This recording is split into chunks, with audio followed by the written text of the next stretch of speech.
15 जुलाई 1929 को कायद आज़म मोहम्मद अली जिन्ना गाजी इल्मुद्दीन शहीद के वकील सफाई के तौर पर लाहौर हाई कोर्ट में पेश हुए थे। कायद आज़म मोहम्मद अली जिन्ना और गाजी इल्मुद्दीन शहीद का केस। कायद आज़म मोहम्मद अली जिन्ना ने गाजी इल्मुद्दीन शहीद का केस लाहौर हाई कोर्ट में बिना किसी फीस के लड़ा, बल्कि उल्टा अल्लामा मोहम्मद इकबाल की ज़ेरे सरपरस्ती चलने वाली गाजी इल्मुद्दीन रिलीफ फंड में अतिया भी जमा करवाया। यहाँ एक और बात भी, मेरे कायद ने लाहौर हाई कोर्ट में सिर्फ एक ही केस लड़ा था। ये वीडियो शबी प्रोडक्शन की तरफ से पेश की जा रही है। शबी प्रोडक्शन के साथ जुड़े रहने के लिए चैनल को सब्सक्राइब कर दें, क्योंकि शबी प्रोडक्शन आपके लिए लाते हैं हिस्टोरिक, इस्लामिक और इंफॉर्मेटिव वीडियोस। गाजी इल्मुद्दीन शहीद ने 6 अप्रैल 1929 को राजपाल की दुकान का रुख किया। इस वक्त ये मलऊन अपनी दुकान पर ही मौजूद था। आपने इसको ललकारते हुए कहा, अपने जुर्म की मुआफ़ी मांग लो और इस दिले आज़ार किताब को तल्फ कर दो और आइंदा के लिए इन हरकत से बाज रहो। राजपाल ने इसको गीदड़ बपकी समझकर नज़रअंदाज कर दिया। इस पर आपने एक ही भरपूर वार में इस बदबख्त का काम तमाम कर दिया। उसकी दुकान के एक मुलाजिम ने करीबी थाने अनारकली को खबर दी, जिस पर पुलिस ने आपको गिरफ्तार कर लिया।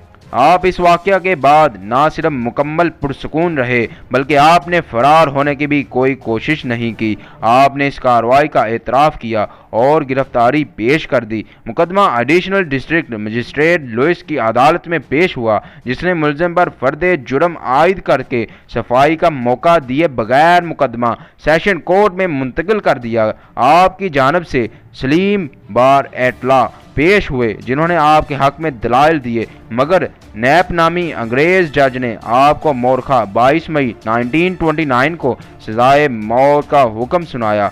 मुसलमानान ने लाहौर ने फैसला किया कि सेशन कोर्ट के इस फैसले के खिलाफ हाई कोर्ट में अपील की जाएगी और इस मुकदमे में गाजी की वकालत के लिए शोहराए आफाक वकील मोहम्मद अली जिन्ना को नामजद किया जाए। चुनाचे मोहम्मद अली जिन्ना मुंबई से लाहौर तशरीफ़ लाए। उनकी मुआवनत जनाब फर्रुख हुसैन बैरिस्टर ने की। हाई कोर्ट में समाअत के दौरान कायद आज़म मोहम्मद अली जिन्ना ने गाजी इल्मुद्दीन शहीद के दिफा में 2 नकात पेश किए। नंबर 1, राजपाल ने पैगंबर सल्लल्लाहु अलैहि वसल्लम की शान में गुस्ताखी की है, बदजुबानी की है। मुल्ज़िम के मजहबी जज्बात को ठेस पहुंचाई गई, जिससे गुस्से में आकर उसने राजपाल पर हमला किया। जुर्म इस पर ठोंसा गया। नंबर 2, मुल्ज़िम की उम्र 19 और 20 साल के करीब है। वो सजाए मौत से मुस्तस्ना है। बहवाला मुकदमा अमीर बनाम क्राउन नंबर 954 साल 1922। लेकिन फरंगी और सरशाली लाल की मौजूदगी में गाजी इल्मुद्दीन को कैसे बख्शा जा सकता था।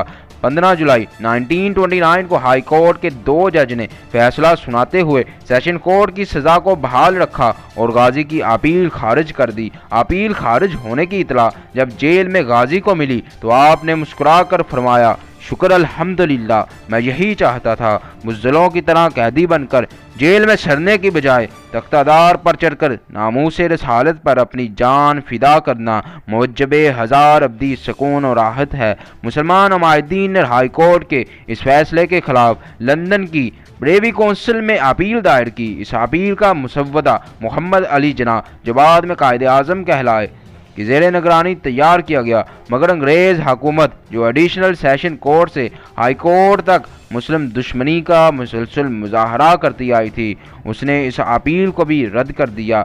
31 अक्टूबर 1929 को बिलाखिर बरोज़ जुमेरात को मियांवाली जेल में गाजी इल्मुद्दीन शहीद की सज़ा पर अमल दरामद किया गया और आशिक़े रसूल को उसके महबूब सल्लल्लाहु अलैहि वसल्लम के दरबार में पेश कर दिया गया।